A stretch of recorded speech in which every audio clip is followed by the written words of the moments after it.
right, it is 6 o'clock. It is Monday, August 17th. And we'll start out, call to order and start off with the Pledge of Allegiance. I pledge allegiance To the flag of the United States of America and to the republic for which it stands, one nation, under God, indivisible, with liberty and justice for all. All right, next we'll have a roll call. Hayward. Yes. Rickerl. Yes. Lyon. Yes. Kahler. Yes. Haylicker. Yes. Yes. All right, next, can I get a motion for the approval of the agenda? So moved. Second. Motion by Coleman, seconded by Hayward. Coleman's not here. Callister. Hollister, I'm sorry. We got a motion and a second. If there's no discussion, take the roll. Rickerl. Yes. Lyon. Yes. Kahler. Yes. Haylicker. Yes. Yes. Hayward. Yes. Okay, that passes. We make it to presentations. The first one tonight is Erin Kahler with the quarterly chamber report. Good evening, Mayor and Council. On behalf of the Maquoketa Area Chamber of Commerce, thank you for your continued partnership and support as we work together to strengthen our business community and enhance the quality of life in Maquoketa. During this quarter, we welcome several new chamber members, bringing our current active members to 214. Actually, since I typed that, we're now at 216. Continued promoting chamber member businesses throughout social media, digital marketing campaigns, and community spotlights. Our membership remains engaged, and we continue to see strong interest from businesses seeking opportunities to increase visibility and collaboration within the community. More and more organizations are also learning about the opportunity to advertise on the digital sign in Glovic Park, so I think that's been a huge benefit for a lot of those people. Community events remain a vital driver of local economic activity and community pride. Recent highlights included the Timber City Adventure Race, which was held the last weekend in June. We continue to see participation from this event, not only from locals, but visitors as well. I believe we had 6 different states represented again this year. We also just hosted a successful chamber golf outing on August 19th, we will be welcoming new teachers from all over Jackson County with the new teacher luncheon at Together We Build. This is an event that we really enjoy hosting for the new educators in our area. We have a couple Maquoketa Mingles on the books for the remainder of the year and are also currently working on topics for future lunch and learns. We also continue with our marketing efforts aimed at showcasing Maquoketa as a destination for visitors throughout Jackson County and Eastern Iowa. Recently, our community guide was produced, and it should have ended up in all of your mailboxes by now. We've heard some great feedback on that edition of this one. One exciting addition to chamber activities is implementing a new group travel program. This program will kick off with an informational meeting on October 13th with information on our first trip, which will be to Tuscany in November of 27. We're already seeing a lot of interest in this program, and we're very excited to see where it can take us. These trips are open to anyone, not just chamber members or businesses. The chamber appreciates the ongoing cooperations and support of the city of Maquoketa. Our organizations share a common goal of ensuring Maquoketa remains a thriving community for business, residents, and visitors alike. We look forward to continuing our partnership and working together. Do we have any questions? I do. Is there a digital copy of the community guide on your website? I believe there will be one uploaded. I don't know if there's one on there yet, but we can get the newest one uploaded. Okay. And we do have a lot of hard copies in the office as well. All right, thank you. Yeah. Okay, thank you. Anyone else? All right, next we have Christina Schneider with the 2026 second quarter inspection report.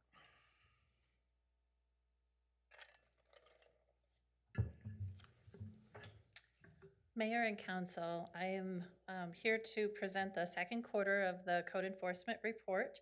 On the front cover, I really want to point out that picture to show all of the positive things that are happening in Maquoketa.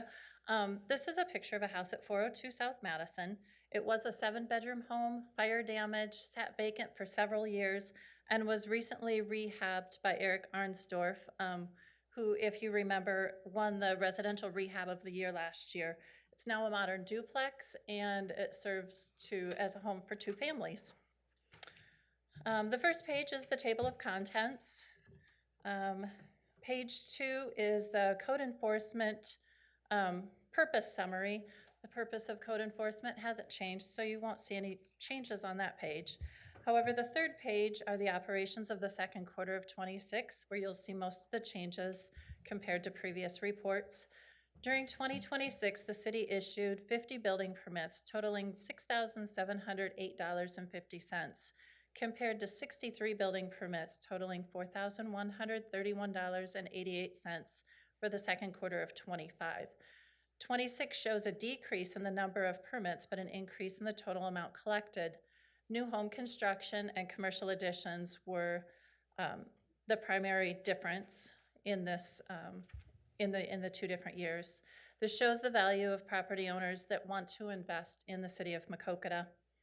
During 26, 32 rental units were inspected as part of the city's rental program. For 25-26 rental inspection season, 180 addresses have been inspected, which reflect 260 total units inspected. With a goal of 300, we're still short, and continued efforts are being made to inspect 40 more units this summer. In fact, I have an inspection for 18 units tomorrow. I want to thank the City Council genuinely for really taking the time to look at some of the code enforcement changes that have been brought to your attention that you've passed, specifically the vacant building ordinance. Partnered with the dangerous building ordinance, I've really seen a lot of benefits already to our neighborhoods. 8 properties are currently being enforced upon under the dangerous building ordinance, and it was because they were identified through the vacant building ordinance. Some of those properties already have new homeowners and rehab changes that you'll be seeing in the next few months. Additional inspections for the second quarter, there were 78 nuisance complaints, of which 46 were abated by property owners. Of the 32 remaining, property owners have either hired a contractor that haven't got to them yet, or they've requested more time.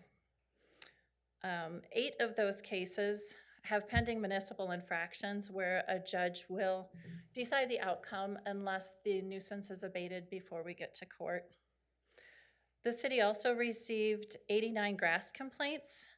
20 of those properties were mowed by the abatement contractor, 68 were addressed by the property owner, and 1 was mowed by a friendly neighbor as I passed by, volunteered to mow their neighbor's grass when they saw me posting it. 36 sidewalks and inspections were completed as a result of real estate transactions or complaints. Overall, this reflects the continued growth and steady progress in protecting the safety of Maquoketa's neighborhoods. Page 4, objectives for the first and second quarter have not changed. They're the same as previous reports. My objectives for the third quarter are to present rental ordinance changes to the Safety Committee, seek council's advisement regarding swimming pool ordinance amendment, and review the grass ordinance to clean up the language inconsistencies. I want to complete 3 multi-unit building rental inspections totaling 98 units, complete the intake of rental license and renewals. And I have to admit the front office is extremely beneficial. I couldn't do that without them. And close out the second quarter building permits. And page 5 is the same. There's no process changes. And you'll see a lot of changes also on page 6. Previously, the definitions were for abatement, infraction, and vacant buildings. They were very general terms as well as definitions. This time I specifically listed definitions that we use regularly for the code enforcement side, and I also quoted not only what the definition was, but also show you where in the codes that it's defined. So the definitions this time are building permit, rental property, vacant building, dangerous building, nuisance violation, and municipal infractions. Are there any questions? I don't think so. Thank Thank you. you. Thank you. All right, we make it to item 6, which is public participation. So we can come up and address the city council. Anybody wish to get up and talk? Here we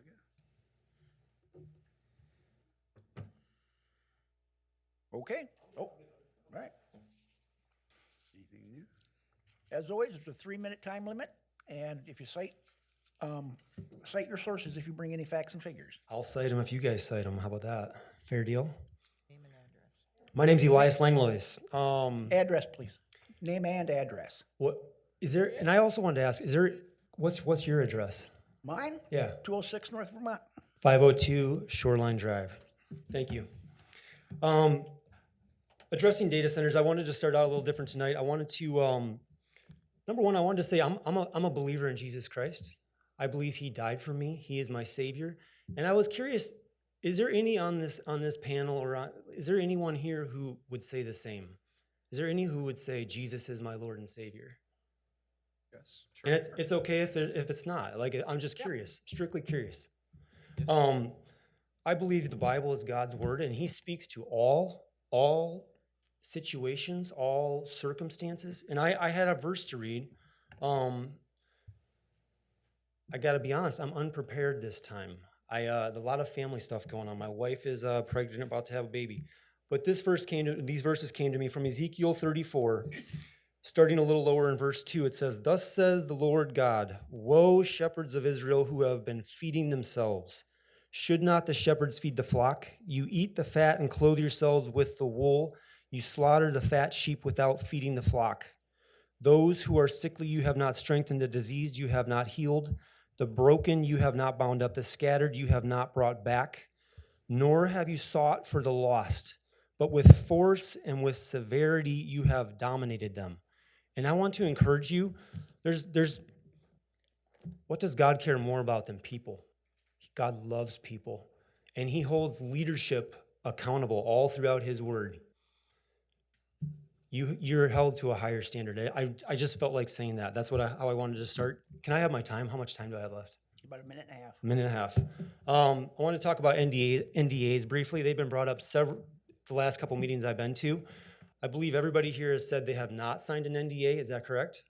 That is correct. That's correct. I wanted to take it a step further, and I want to ask, are you willing to commit, I will not sign an NDA for anything related to this data center, not with the developer, not with the construction site, not with the data center company? Are you willing, can you say on camera right now in front of everybody, I will not sign an NDA? I personally don't think that's a fair question. And what I'm getting to is, an NDA would hold information from the people that you are elected to serve. That would not, Kelly wrote an article. Justin, I saw his picture, and I saw Carolyn's picture, speaking how we are being fully transparent with the people. An NDA would not allow you to be fully transparent with the people. It would keep information separate for yourselves, and the people would be blocked from that information. That is why I would like to formally ask, is there anybody on the council who would say, I will not sign an NDA? Not even required, because it has to be public information to Yes, sell the land. It has to be public. Okay. I mean, you can't, I wouldn't. So sign an you NDA 'cause can there's say, no reason. you can say though, then I will not sign an NDA All right, covering anything data center related. You got 3 minutes and 10 seconds. Thank you. I appreciate your time. Yep.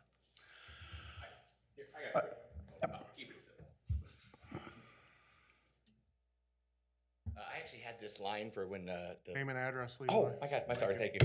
Levi Dillon, Burzloff, 22272 Highway 64. I actually had this line for when the Jackson County data center thing was happening, and it didn't really fully apply, but it works even better for this. So our town motto for Maquoketa is Maquoketa, one of a kind. Like, actually, that's what you were just saying about trying to attract tourists here as a destination place.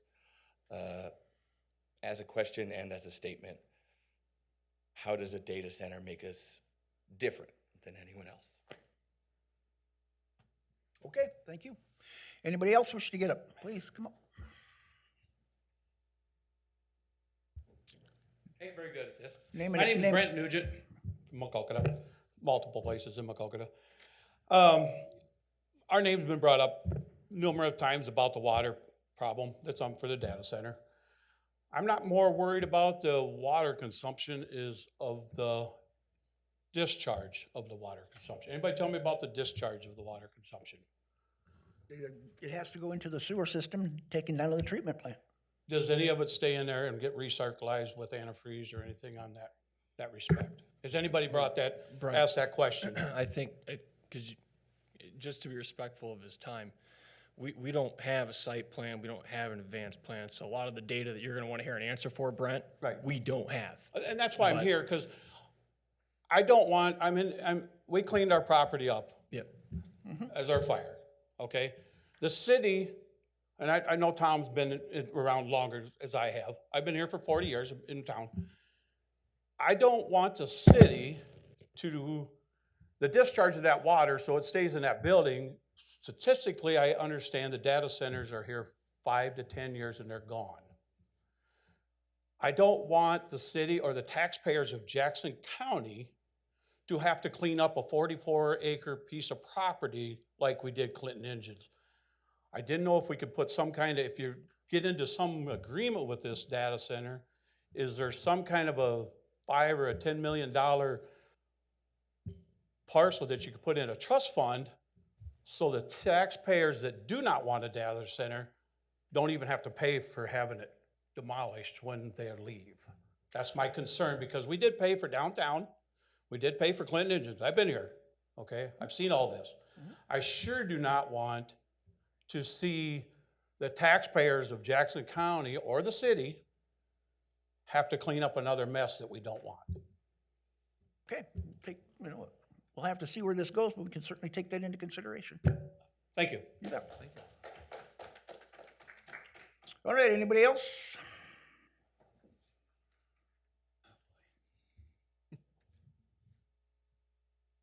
Chris Jacobs, South Auto Street. Just to add to what Brent had to say, is I don't think the water is as much to worry about as the electric, because electric's gonna double, because it takes more electric for the closed loop water system. So that's something we gotta look at, because some people were paying $30 and now they're saying they're paying $300. We can't do that. What are we gonna do, get shut off? That's not right. A lot of people in town, not just me. And anyway, I wanted to ask too, in March, you said the developer got a hold of you, or some city official? Yeah, without it in front of me, March or April is March, pretty something around like that that. time, yep. And when did you guys meet with them? Was it like right then and there, or did a couple weeks later? No, I don't recall, maybe sometime in April. And then there was a second meeting where I said a bunch of stakeholders are involved with. Okay. You guys didn't sign an NDA then? Never. Okay. Well, I just was wondering, because they say they won't even talk anything until that NDA is signed. One's never been signed. It's and just, I'm just asking, because I just, Yep. I wanted to make sure. Not only has nothing been signed, but nothing's been offered to be signed. Okay. I was just wondering. And Josh, you said something to Elias about some papers we could all get from the lawyer? That's a vague statement. I don't know what you're referring to. If you had more specifics, I might be able to guide that question. Well, the way I took it is all the documents we could get, redacted, of course. We're in an active FOIA legal review right now, and that's all public information that's gonna be released here, hopefully this week even. Okay, I was just wondering when. Okay. Hopefully this week. Yeah. Can all I'm of just us- as anxious to let people into everything that No, we I'm have not to saying offer you're in trying to this. hide it from us. I appreciate but that. We do want them, Yep. just to look them over. Okay. So can all of us have them, or? Well, we have 4 requesters right now, but that's a point of strategy for our council to talk about, is how deep to go with that. I've certainly treated all communications, text or emails as never deleted into one single file for public review. So when I'm cleared to do so, my impression is just to release it all. Okay, that's good. All right, thank you. Okay, thank you. All right, is there anybody else who'd like to get up and address the council?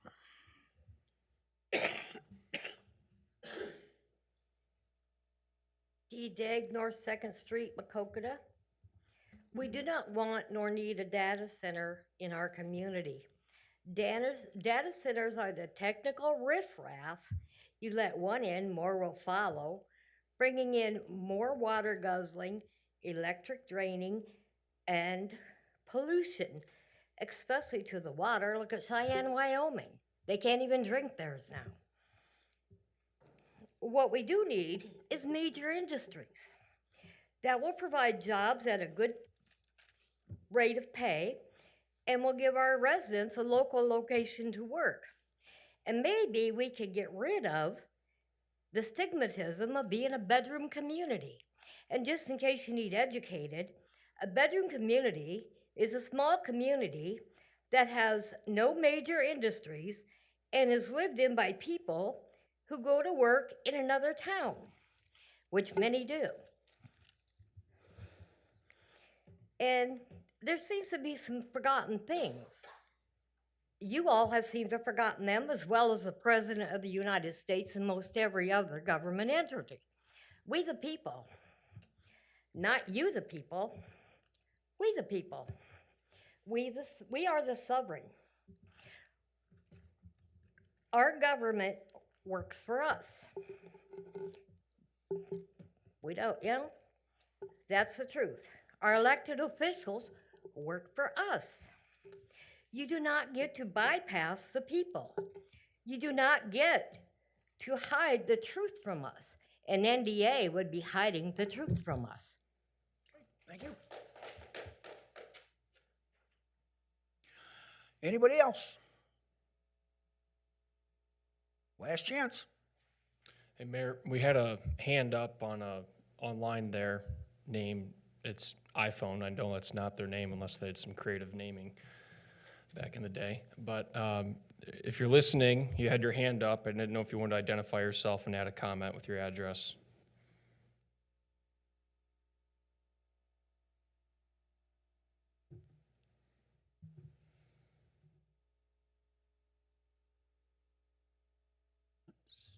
Yep, going once, going twice.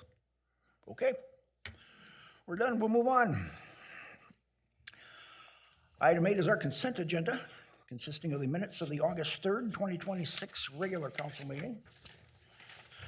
July financials, bills payable through August 17, 2026 in the amount of $351,988.69.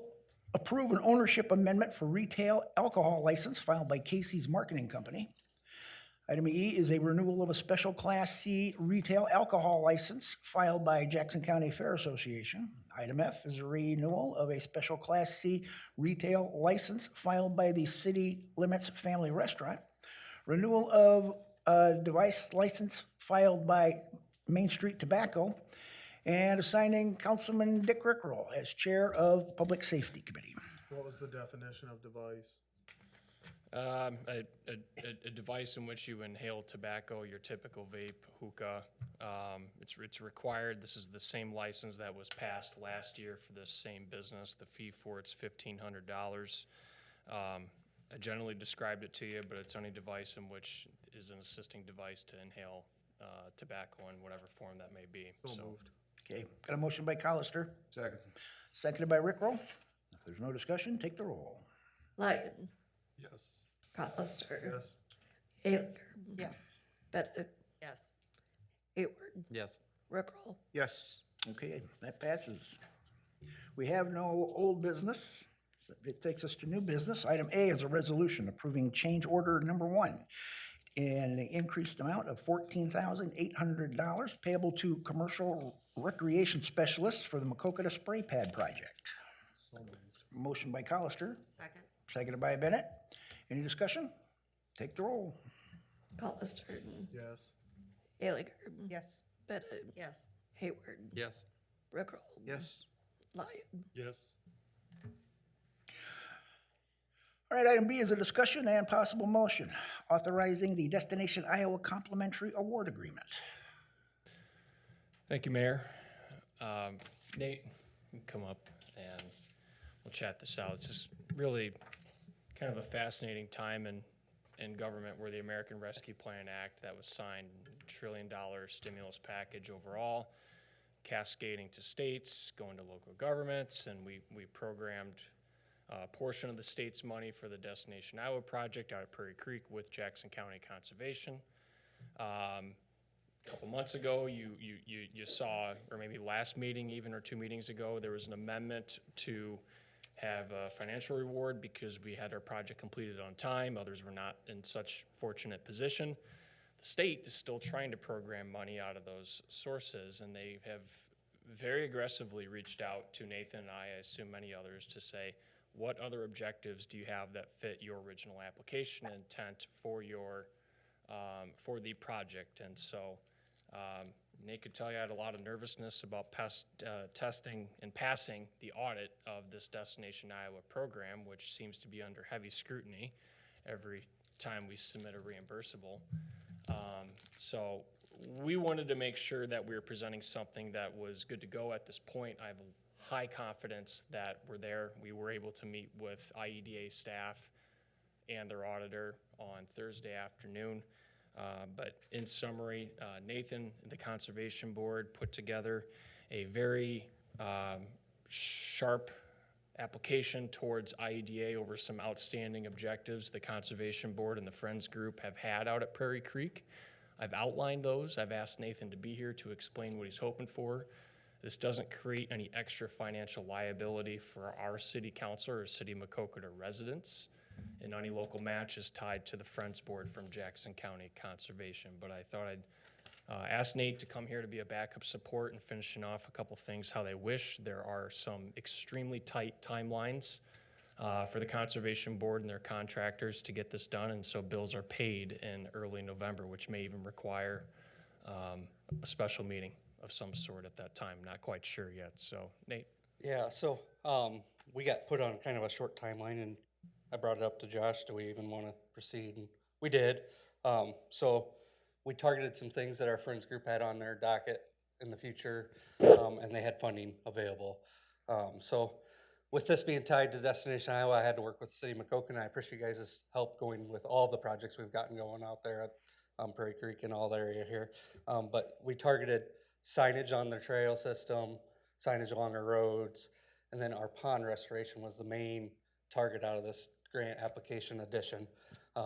We have a nutrient problem in the pond as you come in off of Jacobson Drive, so we were looking at doing some construction there and some work in that pond to try to limit that. We know we won't eradicate the nutrient problem in the pond, but we need to try to do some work there to try to get that under control.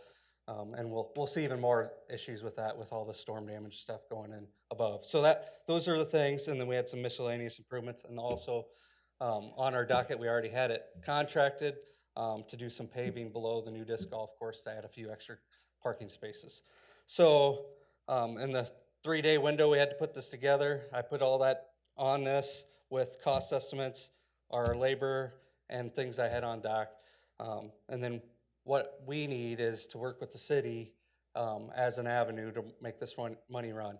The Friends Group already has the money sitting there to use as the spending, so the Jackson County Conservation Friends Group will cover the cost, and then it'll run, because you guys are mainly, you have taken the goal and role of the leadership with payments and audits on this, and we need that to continue as this county doesn't run a federal audit system to meet that. So I don't know if you guys have questions for me. Josh outlined it a little bit, but I have it kind of broke down in what project items are out there. So moved. Before we go forward, I just want to ask a question. Is the confidence level pretty high that this can be accomplished before the deadline that's there? It's a Nathan question, you know, Yeah. that's, I'm not gonna lie, it made me nervous, and if we don't move fast, my confidence will shrink by the day, because there's things we have to order, Right. and you know how things are. When I put this in, I put in and made sure like the order dates would come plenty of time, and that was what, 2-3 weeks ago. So I don't think that stuff has shrank off the timeline yet. I feel confident right now if we can get moving on it, Okay. we'll be fine. If it gets drug on, you know, another week, 2-3 weeks, then my confidence is gonna shrink immensely. Okay. That's the only thing. So move, second. Okay, got a motion by Collister, seconded by Alinger, and any discussion? Then go ahead and take the roll. Hayward. Yes. Before you Yes. continue, please unmute Hayward. the Rickerl. Zoom Yes. meeting. We Lyon. cannot hear. Collister. Yes. I did that. Okay, that passes. Do we have something going on? Yeah, I'm catching that now. Word you're saying, I have no idea what you're talking about. What are you talking about? Are you talking about the pond? Hold up here. Mayor, Mayor, We've got to get, Starting the data center? What are you talking about? all right, let us finish our business here and on this motion, and then we'll go from there. Is that working? yeah, I apparently unmuted myself here, which is my error on this Zoom, but this is not data center related. This is entirely a business item on a council agenda that's unrelated entirely to anything data center related. Did we finish a roll call, Mayor? I don't believe so. We did? But we did? Okay. Okay, We are ready for item C then. Thanks, Nathan. okay, thank you. Thank you. All right, item C is a discussion and possible motion appointing a council person to the Public Safety Committee. Not it. Not it. Not it. 40 here. These guys are already on it. I don't mind. I'll do it temporarily until we have a new council person. Okay.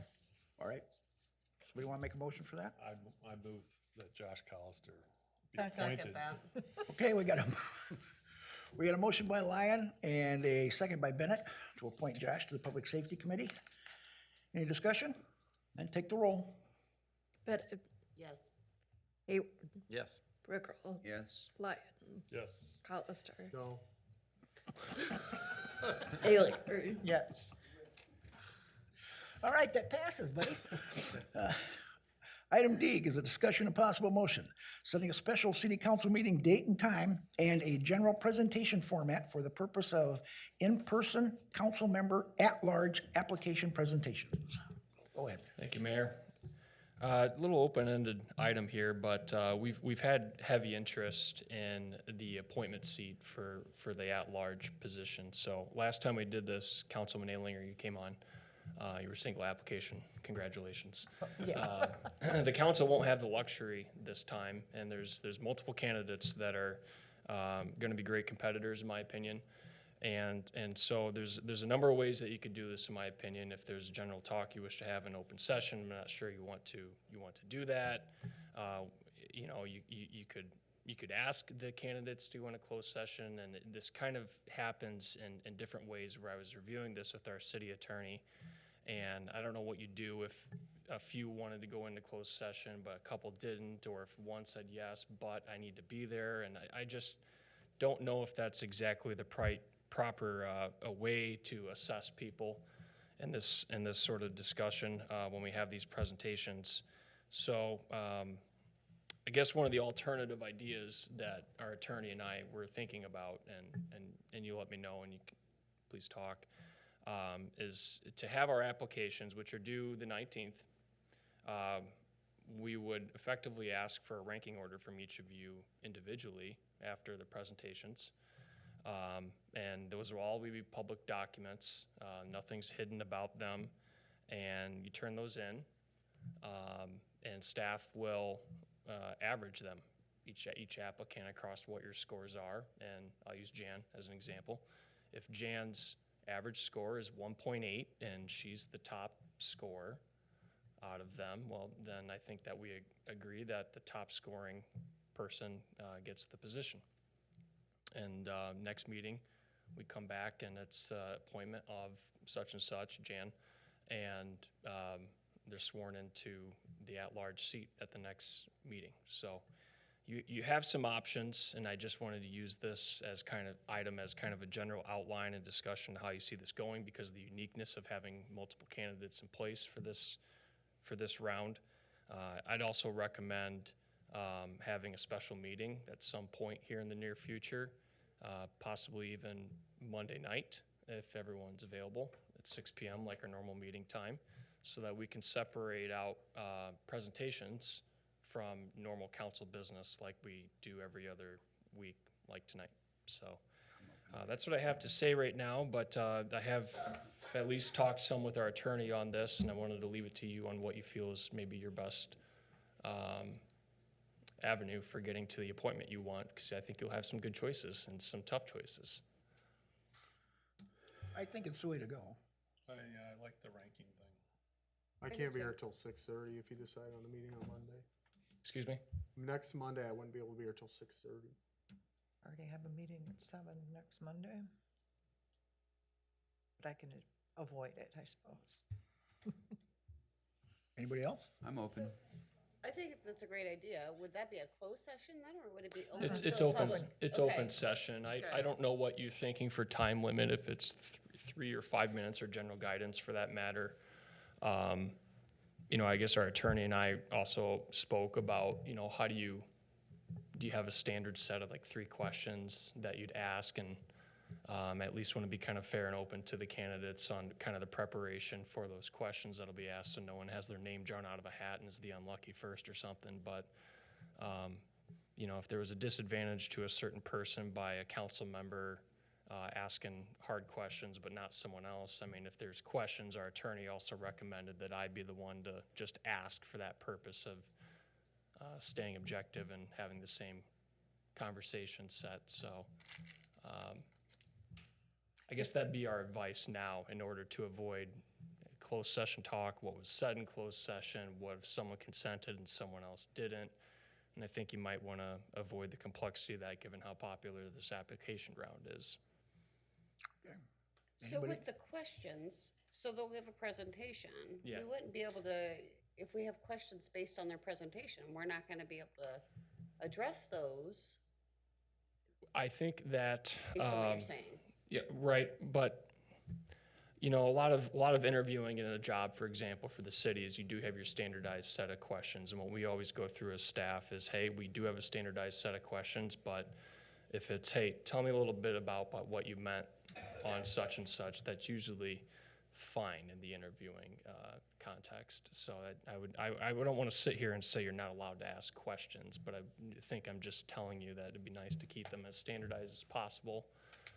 In regarding to releasing an agenda for a meeting next Monday night, I think it would also be important to release it as soon as possible, maybe even the afternoon of the 19th when the applications are due, so that the public and you all can see the applications, can see what people are writing for what their common interest or what their motives are on that sheet. And maybe before then or after then, you can email me questions and I can get them kind of generally formatted into, you know, a set of 3 or 4 that have some common themes around them and are the same thing asked to each candidate, and that'd be forwarded beforehand to each of the people that applied. Anybody got anything else? Or question? Motion to set a hearing or a meeting for next Monday. Did you say you wanted to do, you have something at 7? It's okay. I can adjust that. So 6:30? Josh, 6:30? So 6:30 Monday night, and I'm hearing from you having that average system and then walking into the next meeting on the common understanding that the top score, As discussed. Yeah. as discussed, is the appointee. Yes. Yeah. I'll second that. Okay, we have a second by Lyon. Any more discussion? Then take the roll. Yes. Rickerl, Yes. Lyon, Yes. Hollister, Yes. Gallagher. Yes.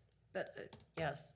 All right, we made it to reports and communications. Is there anything anybody on the council wants to throw in? I just want to state I got several comments over the weekend about how Public Works handled the storm. Several compliments actually on some properties where you guys must have been on site, so good work there. Yep. Make sure the entire The team staff was- has done a good job, I feel, getting it cleaned up and somewhat back to normal. Hopefully by the end of the week, we'll have the town 80 or 90% back to normal. Well, it looks great. We did a good job. Great Tell job. the guys they did a great job.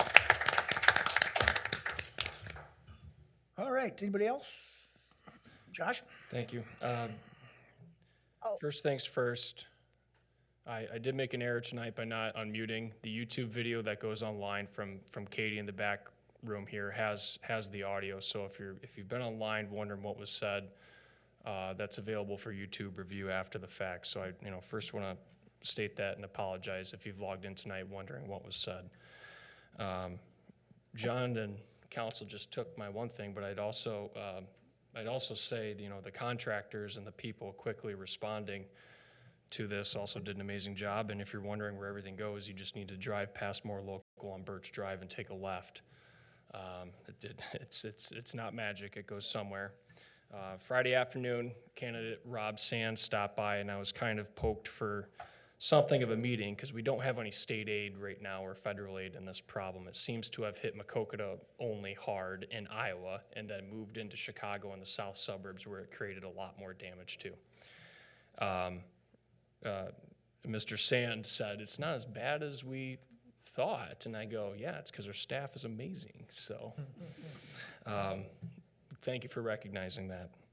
And I was gonna ask Jen to speak a little bit about the EPA test that we passed here recently. I know it's a huge point of pride for our water department and for Jen to pass this. Can you explain what your test was? So we got a phone call in, before April 1st. We had about a week, so the week before April 1st, to prepare for an EPA inspection. I've been a certified operator for 33 years this year, have never been through an EPA inspection. Worked for a federally funded program, Iowa Rural Water, for 10 years, where I helped small communities from Minnesota to Missouri, Mississippi to Des Moines. Never went through an EPA inspection. Found out that they pick 5 communities in the state of Iowa per year to do an EPA inspection. So I have 180 documents to upload to the EPA in a week. I did call Jeff in, he's retired. I called him in to help. Everybody was on deck. We submitted them. April 1st, 2 EPA members came in. She said, at the beginning of the day, sat Joey and I down and said, usually what comes out of this are some things that you have to correct that you haven't been doing. Sometimes there's fines, that kind of thing. So scaring you to all get out. We went through about 8 hours with them. We had to prove all those 180 documents we sent in. Now, some of them documents were 1 page. But like our emergency response plan's 42 pages. So there was thousands of pages, and they had reviewed them in that week, and we had to prove some of that. In the end, we got an inspection report. We had 12 things on our inspection. 10 of them we had to do. Some things very simple. Our east water tower, the overflow pipe has to be within 12 to 24 inches off the ground in case it overflows.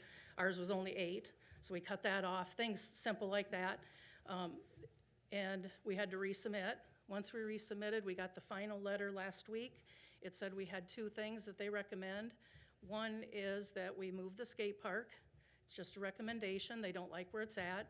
And the other thing is backup generation for the water plant, which MMU has always guaranteed us pretty much backup power first. But they do recommend those 2 things and said there's no fees with it.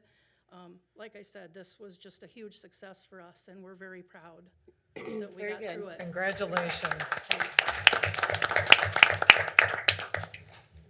That's good to hear. Last thing, Mayor, Chris mentioned the FOIA. I hope to have that out this week after a full legal release on that. I'm not trying to withhold anything. I just don't want the city to get sued by one of its own active partners. So that would be something obviously you're not interested in, and I'm not interested in either. So we'll get that out as quick as we can, and to anyone that wants to ask questions, like I've met with several other people, happy to meet any time to explain any context around the information and go from there. It's a long, and like we've talked about before, if it ever happens here, we are extremely early right now. So that's where we're at right now. Thanks, Chris. Hey, we had a motion to adjourn? Who made it? Second. Who made it? By Lyon, seconded by Bennett. Okay, Alinger, all right, sorry about that. Second by Alinger. Any discussion? Take the roll. All in All in favor, I'm sorry, all in favor, say aye. Aye. We're adjourned.